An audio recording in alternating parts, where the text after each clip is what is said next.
Maps. I just love maps.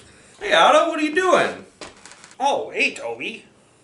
I'm just looking at maps. I love them so much. Well, that's really cool. But the show's about to start. Are you ready? Oh, the show? Yep, sorry. We should get going. All right, let's do it. Friday night took care of my weekday blues. I woke up, had breakfast, and read the news. I'm feeling relaxed, refreshed, and renewed. But I feel like there's something I'm forgetting to do. Hey, Toby, the show's about to start. Oh yeah, it's a Saturday show.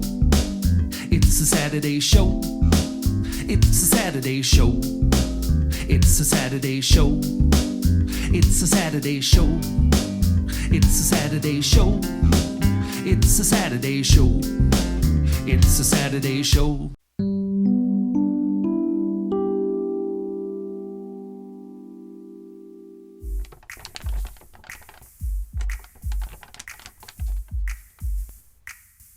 Good morning, everybody, and welcome to the Saturday Show, AADL TV's one and only Saturday morning kids variety show. My name is Toby. And I'm Otto. And we'd like to welcome you to the Season 2 premiere of the Saturday Show. Season 2, Toby? Is that where we're at? That's right, Otto. We had a lot of fun in Season 1, and we're going to make it even bigger and better in Season 2. So stay tuned. We've got myself and Otto, our pals from the library, and their puppet pals, and every week we're going to explore a brand new theme. Otto, do you know what today's theme is? I'm not really sure. We didn't really talk about it. Today's theme is maps and geography. Oh boy, maps and geography. I love that so much. As you can tell, I was just sitting here reading some maps. I saw that, Otto. It looked like you were having a lot of fun. Now, I do have a question. What's the difference between maps and geography? Oh, that's a good question, Toby. And to get you an answer, why don't we head to the Fact Desk? A map is an image or drawing of an area, usually on Earth. Maps are used to interpret the area they display. They show roads, parks, natural features, or anything else the author wants to include. People who make maps are called cartographers. Geography is the study of Earth and its people. It includes the natural environment, like mountains and rivers, as well as people-related things like how many people live in a country. People who study geography are called geographers. And that's the facts. I'm Otto Turtle. Thanks for that, Otto. Those were some really good facts. Oh, you betcha. I'm always here for some good facts. Well, we're going to kick things off today by going to Kashi and Christopher for the word of the day. Hey, Kashi, how you doing? Oh, hi, Christopher. I was just looking at this map. Yeah, aren't maps a lot of fun? They're great. This is a map of Michigan. That's right. And you know what Michigan is shaped like? Mitten. Or even two mittens. Huh? Well, you can hold your hand up like this. Okay. And some people hold their hand up like that, I think. Oh, wow, you're right. That's right. Well, listen, since we're talking about maps and geography, shall we see what Lexi has for us today? Yeah. All right, here we go.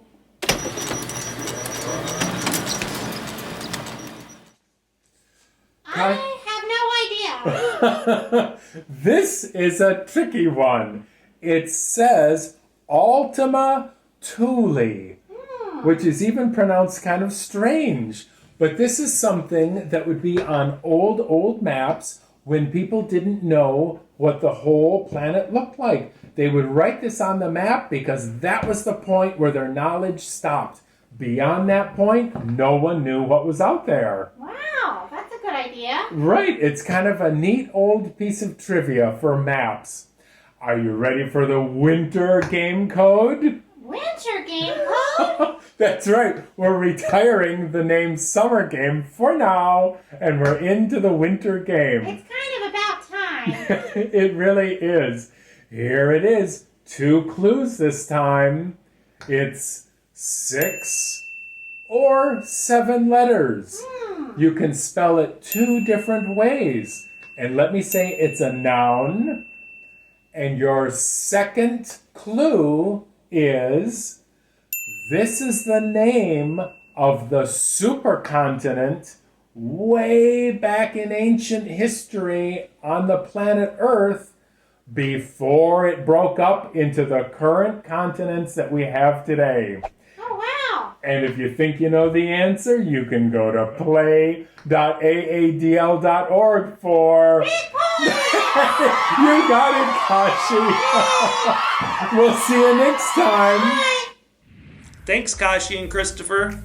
So, Otto, I was looking through your maps here, and I saw this one. What's that all about? Oh, that map? That's definitely not a map to my secret treasure. Otto, you have a secret treasure? Nope, I didn't say that. I said it was definitely not for my secret treasure. Well, what would you do if I used this map? Would I find a treasure at the end? Toby, I already said I don't have a treasure, but if you want to give it a go, why don't you try and find the not treasure? Okay, Otto. Trying to look at this map. Where is it for? Oh, well, I guess I can give you that hint. It is for the backyard. Okay.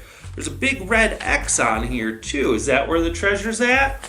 Well, there is no treasure, but if you go and look, you might find out. Okay, Otto. I think I will. Yep. Go. Oh, okay. Where are you from? Detroit, Michigan. Dearborn, Michigan. Indianapolis, Indiana. Boston, Massachusetts. Goodles, Michigan. Ann Arbor, Michigan. I'm from Sparta, Michigan. Since we are talking about all things maps and geography today, I thought it would be fun to show you how to make your own compass out of things that you might have at home. So all you are going to need to do this is, most importantly, a needle or a pin. I have a needle here. And then you're going to need something to pour some water in. So I'm going to use this pie plate that's clear so that we can see through the bottom. I'll put a picture underneath that's pointing north and we'll be able to see if it works. So anything that you can put water in, yours doesn't have to be clear. You need a piece of cork. This is a tiny bit of a cork that I cut off, and you're gonna wanna have a grown-up help you slice off a piece of cork. You just need something that's gonna float in the water that you can rest your needle on.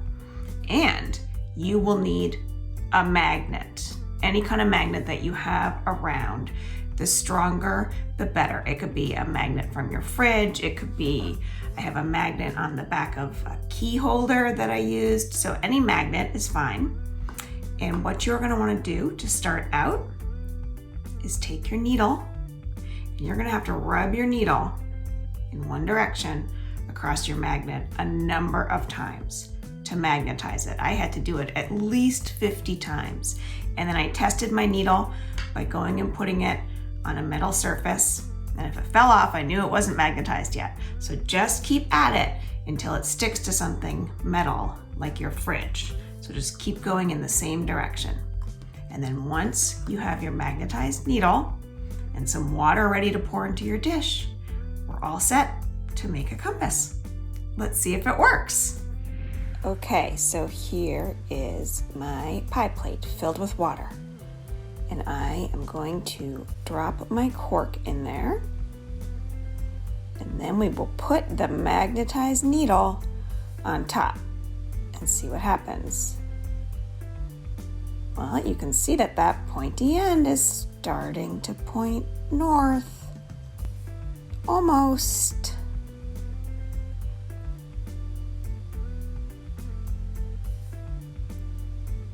Let's see what happens if we give it a spin. Look at that. Right back to north. It's working. That's so cool. Should we give it one more spin? Let's see. Oh, whoops, I knocked it off. I hope it works after it gets wet. Let's see.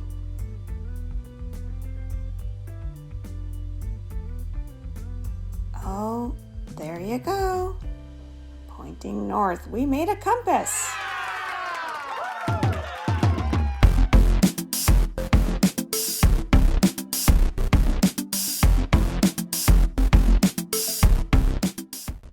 What is it? This item is metal, made of brass. It's about 4 inches by 4 inches. It has lenses that are movable. It has a mirror, and it has a little telescope to look through. What is it?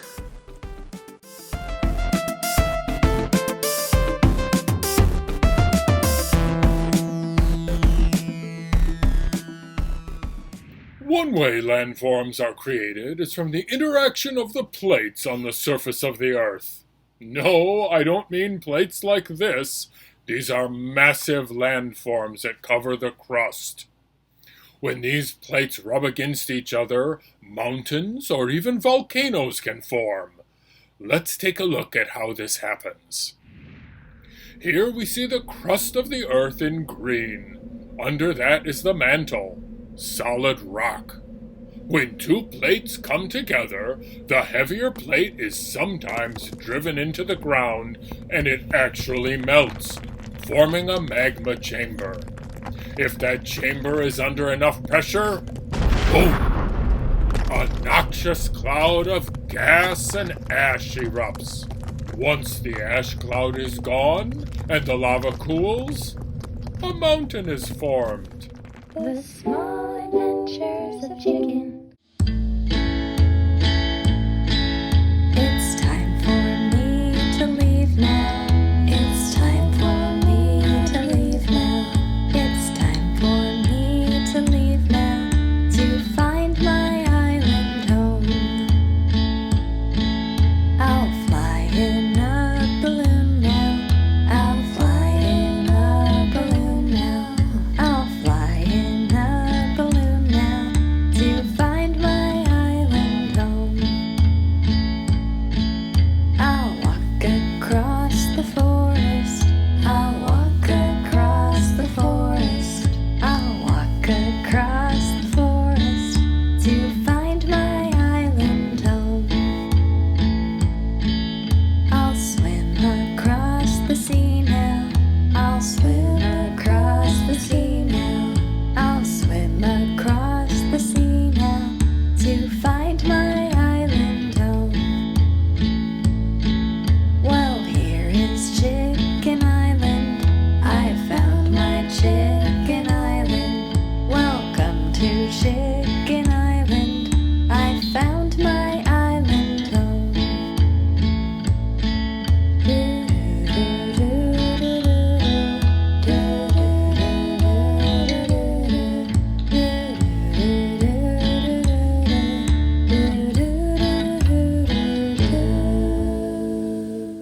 All right, Otto, I got your treasure, well, your not treasure map, and I'm ready to head outside. Okay, Toby, good luck. What are you gonna do while I'm out there? Oh, don't worry about me. I'll be fine. All right. Hey, Big Fred, what are you up to? I didn't know you could play the guitar.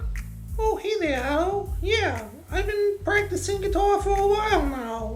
That's so cool. Well, what have you been doing the last couple weeks? We've missed you. Well, took some time off, and I traveled around the great state of Michigan. Learned a lot, and I went to a lot of places. Oh, that sounds really nice. Where did you go? Oh, I could tell you, but I'd rather sing it to you. Okay, you ready, boys? Let's do it. Okay.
corn, big rapids, turnip, rock, mountain, mountains, Woodstock, no road bar. I've been everywhere, man. I've been everywhere, man. Cross Mac, back, man. I'm pretty good air, man. The travel I had my share, man. I know some places you haven't been. I have been everywhere.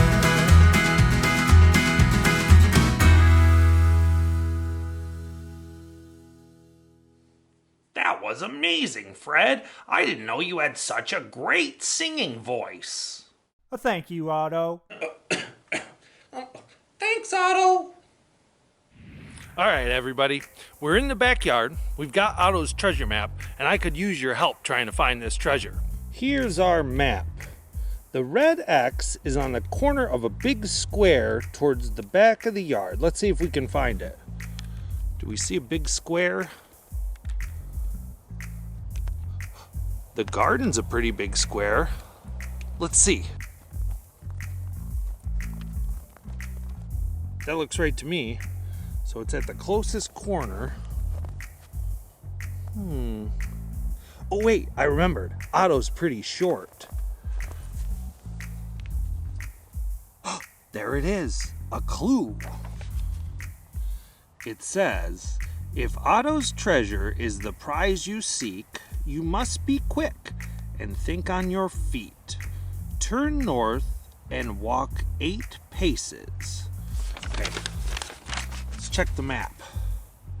We're facing east, so let's turn north and walk 8 paces. Now a pace is not 1 step, it's 2 steps. So ready? 1, 2, 3, 4, 5, 6, 7, 8. You've done step 1. Don't get a big head. Turn west and walk until you meet Big Fred. We're facing north, so we have to turn to our left to go west. Okay, we gotta find Big Fred. Do you guys see Big Fred? The big frog? I don't see him. Do you guys see anything that looks like Fred? There he is. And look, another clue. You found Big Fred. How lucky for you. Now turn east and walk 12 paces plus 2. So we're facing west. And we need to go east, so we have to turn all the way around. 12 paces plus 2. 12 plus 2 is 14. Ready? 1, 2, 3, 4, 5, 6, 7, 8, 9, 10, 11, 12, 13, 14. From this spot, look southeast. You'll see a big pole. The east side of the pole is your next goal.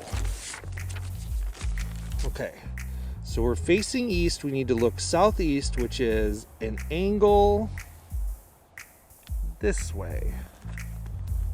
Does anyone see a big pole? Oh, there's the telephone pole. Let's go. Here we go. Does anyone see a clue? Anyone? Oh, there it is. Walk 2 paces east, then look to the north. At your feet underneath is the treasure, of course. Signed, OT. We're facing west right now, so we've got to turn around and face east. Just like that. 2 paces. 1, 2, and then turn north. Which way do we turn? If we're facing east and have to turn north, we'll turn north. Now look at your feet. Do you guys see anything? Oh, we found the treasure. Let's go tell Otto. Oh, hey, I am so glad you're here. I just found something cool I want to share with you. I found this box of old maps. Now, you might think a map is something you use to get from one place to the other, but the maps in this box are kind of funny. I mean, we've got a map of Michigan, which is great, but then we've got a map of the Loch Ness Monster, a map of the moon. Are you telling me that this map will tell me how to get to the moon? That can't be right. We better open up some of these maps and take a closer look. Let's start here in Michigan with your basic road map. This is what we used on car trips before we had GPS and cell phones. Now we are still in North America on this map, but are entering Canada, specifically Toronto. This is a walking map that's used to get around a city on foot. You see more detail. Now we have left North America and we are in Europe, specifically in Scotland, home of the Loch Ness. The what? The Loch Ness. It's the name of a lake and a legendary creature found in Scotland. Is the creature real? You tell me. Let's leave the ground and head to the sky all the way to the Earth's moon. This is a map of the surface of our moon. Here you can see craters and dark basins known as lunar maria. What else is out in space? Here is a beautiful map of the stars and groups of stars known as constellations. Still in space and on a planet. This map shows the locations and names of craters and volcanoes on a red planet close to the Earth. You guessed it, Mars. And with this next map, we are back on Earth and in Michigan again, but still up in the sky. This is a map designed to help in navigation of aircraft. It shows topographical features, hazards, obstructions, navigation routes, airspace, and airports. Wow, we sure learned a lot about maps. Thanks for taking a closer look with me as we use maps to travel all the way to the stars and back again to Michigan.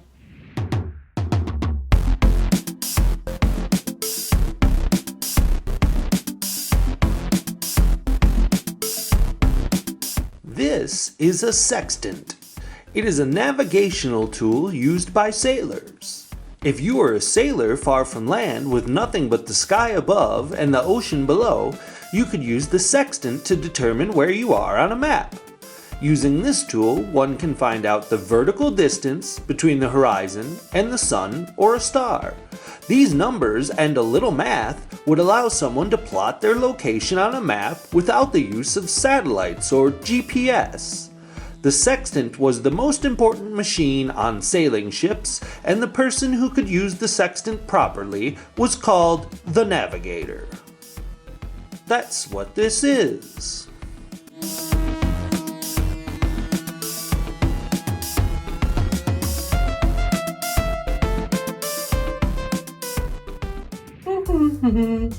Oh, what do you have here, Hazel?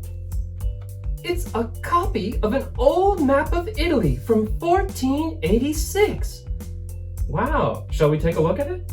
Yes! Oh, wow. It's really detailed. I can see the big blue seas, but also the names of islands, and I see some lakes and some rivers too. But I have a question, Hazel. What's this big brown, skinny, squiggly line? That's the Apennine Mountains. If you're trying to cross over them, it's not going to be easy.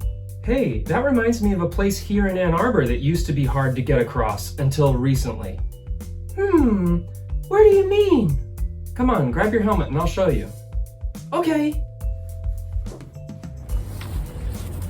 Okay, are you ready, Hazel?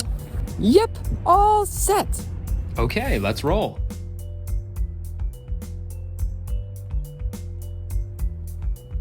Okay, hang on tight here, Hazel. Yay! Whee!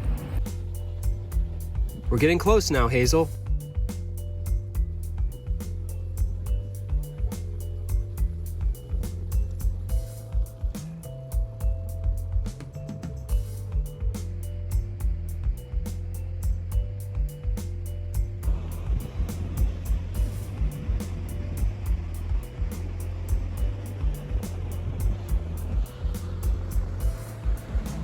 Oh, wow! Wasn't that fun, Hazel? Yes, that was a lot of fun! That tunnel took us right under the railroad and onto this trail. That's right. This is the border-to-border trail. But a lot of people who were living downtown couldn't get here very easily because of the railroad. I see. And so city leaders got together and engineers built that tunnel and that bridge so that people could access it. Wow, I'm for anything that gets people out and into the fresh air. Me too. I guess the city will need to update its map. I'm sure they will. Otto, dude, I found the treasure, man. You found it, huh, Toby? Well, I guess congratulations are in order. Yeah, it's right here. This is your treasure, right? Aren't you gonna open it and find out what's inside? Oh, okay. Are you sure you want me to open the treasure, Otto? I mean, it is yours. Yeah, Toby, I think you should. All right.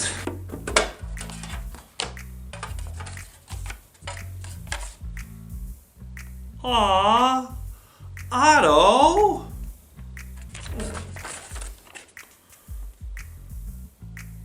Did you draw this picture for me? I absolutely did. You know, Toby, I treasure our friendship. Oh, you rascal. Thank you so much, Otto. You're so welcome. Well, folks, that's our show for today. We're so glad you joined us on our geography and map adventure. We had a lot of fun. For more resources, you can go to aadl.org/The Saturday Show, where you'll find book lists and other resources. And we hope you join us next week. Until then, keep adventuring! Bye!